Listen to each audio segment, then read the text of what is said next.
I do have bad news for West Virginia men's basketball here. It it's pertaining to a player. Kerr Kriisa will miss the first 9 games of the 2023-2024 season, and I'll explain why. And this is per Jeff Goodman on this. Like in late August 2023, West Virginia learned of the potential eligibility concern for men's basketball transfer student athlete Kerr Kriisa, who admitted to receiving impermissible benefits while enrolled at University of Arizona. West Virginia worked cooperatively with the NCAA student athlete reinstatement staff to reach an appropriate resolution. As a result of his actions, Kerr Kriisa will miss the first 9 games of the 2023-2024 regular season as part of his eligibility reinstatement. Kriisa will be able to continue to practice with and travel with the team during his suspension from competition. He accepts responsibility for his actions at Arizona, and he looks forward to joining his Mountaineer teammates on the floor. So, of course, we know what happened with a cook situation. It's scary to hear, and I'm glad that he's doing better now and he was more stable and at home. But obviously, and there's that situation with Raekwon Battle on the waiver deal not being cleared, but they're trying to fight it and get him cleared and to play.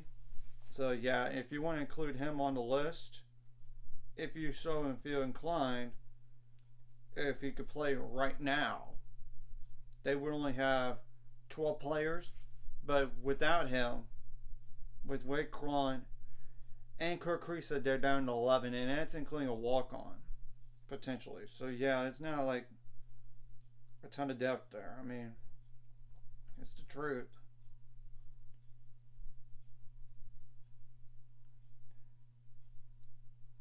Yeah, that's the thing, and especially at the guard position now, they're down 2 other guards, which gives them only they originally had with Kerr Kriisa and Raekwon 2, 3, 6 guards, and now down to 4. Yeah, that's not a lot of depth there, and they can't afford a lot of foul trouble. And hopefully, a cook is going to be fine down the line, so he can play. But I'm just going to go over like the first 9 games on the schedule, what this kind of does mean. Well, first of all, they already had their practice game. I mean, they already did against George Mason. They got Missouri State first, then Monmouth, Jacksonville State, then at Fort Myers tip-off, it's either, they play SMU, then they play, depending on that result, and the result of the Virginia-Wisconsin game. Wisconsin was a Final Four team in the for the NIT, while Virginia, as we all know, made the NCAA tournament last year. So yeah, that's gonna be a good test either way, but still. Then they got Bellarmine, they got St. John's, who has a new head coach, and Rick Pitino, so that's already up to 1, 2, 3, 6, 7 games right there. Of course, he's going to miss the Pitt game. Then he's also going to miss the Drexel game as well, but he will play against UMass and Radford, Toledo, Ohio State. Of course, all the Big 12, as we all know. But I'm going to go explain those opponents real fast. First of all, SMU was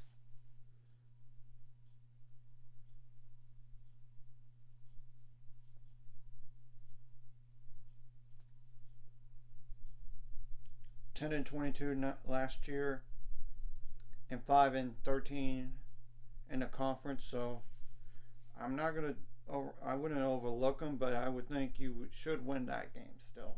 But you never know. Yeah.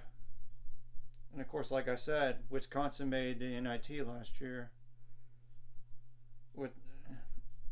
And they had finished with the 2015 record overall and 9-11 in the conference, and they were in NIT semifinals, like I said. But Bellarmine, I'm going to look at their record real fast.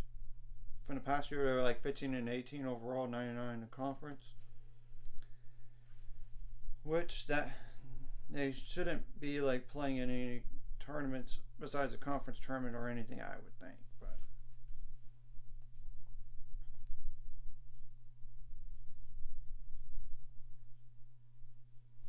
I'm just looking through. Yeah, they just played in an A-Sun tournament. That's it. Jacksonville State. I know Monmouth last year was like 7-26 when I just looked it up. They're 7-26, and they're 5-13 in the conference. So yeah, they shouldn't have trouble there. And I think St. John's might be better than last year's team. They might be, but I don't know how much. Now Jacksonville State.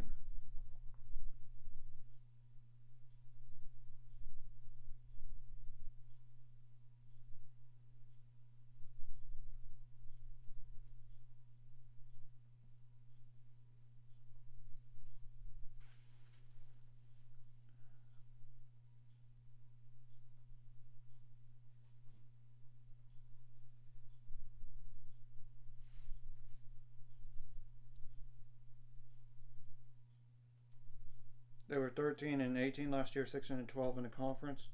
So you shouldn't have to worry about that game. I would think so, but I don't know. Missouri State was like 17-15 last year, 12-8 in the conference.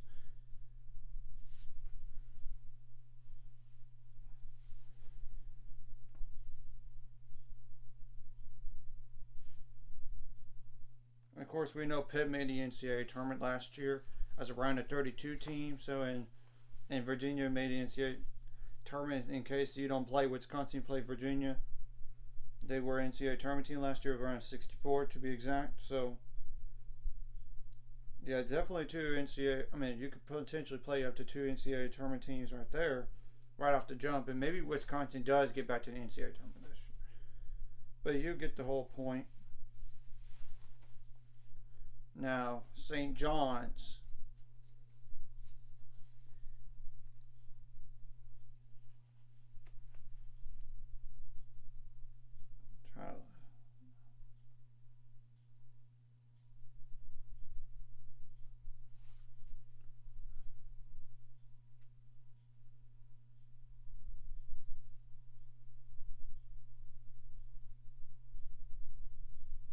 Last year, of course, we know they got rid of their coach, and it's probably been like a roster overhaul over there. So I wouldn't count on them being as bad as last year. But then again, they did lose in a practice game,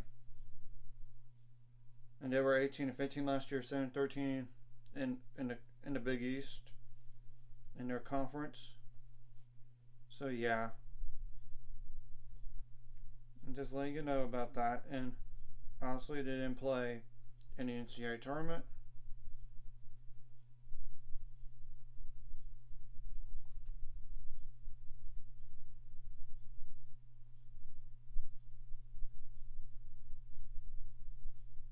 And they did lose to Marquette in the Big East tournament, but barely by 2 points.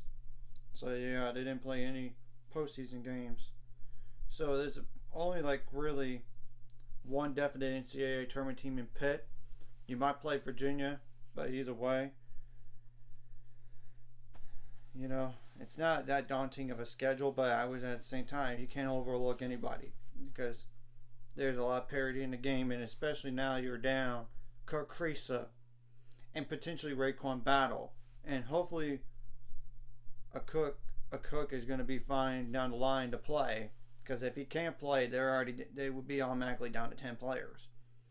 Yeah, there's not a lot of depth, and you can't have a lot of foul trouble going forward. But y'all get the point on this, and it's just an unfortunate situation. But it is what it is. You can't have impermissible benefits, and there's gonna have to be some punishment for that. But I mean, and I'm going to also say to all the Big 12. Looking at West Virginia in the beginning, don't judge them by the first 9 games. They're without Kerr Kriisa. They would be better with him. I'm telling you that right now. And I'm definitely looking at them like that way right now because you can't judge them right now. You gotta wait until they have Kerr Kriisa back to play. And I'm just being serious because he does make a difference. He would be a starter. Yeah, down to starter is not ideal, and potentially 2 stars in Rayquan battle too. I mean, that's the thing. So this is just a huge FYI on Kerr Kriisa. He's going to miss the first 9 games because of impermissible benefits at Arizona. So anyways, if you like this content, like and subscribe button. See you guys later on the road to 600 subscribers. Of course, ultimate goal is 1,000 or more. So I can make money off this. Of course, liking the video, commenting the video. It really does help the YouTube algorithm so more people could see. Of course, sharing the video as well, it does help. So it broadens out more. Like to more people and more people could watch it. And if you're watching and subscribe, please subscribe and hit the notification bell as well. So and enjoy the day, y'all. It's Halloween, though I know I'm not big into Halloween particularly, so I'm just saying. And be safe out there.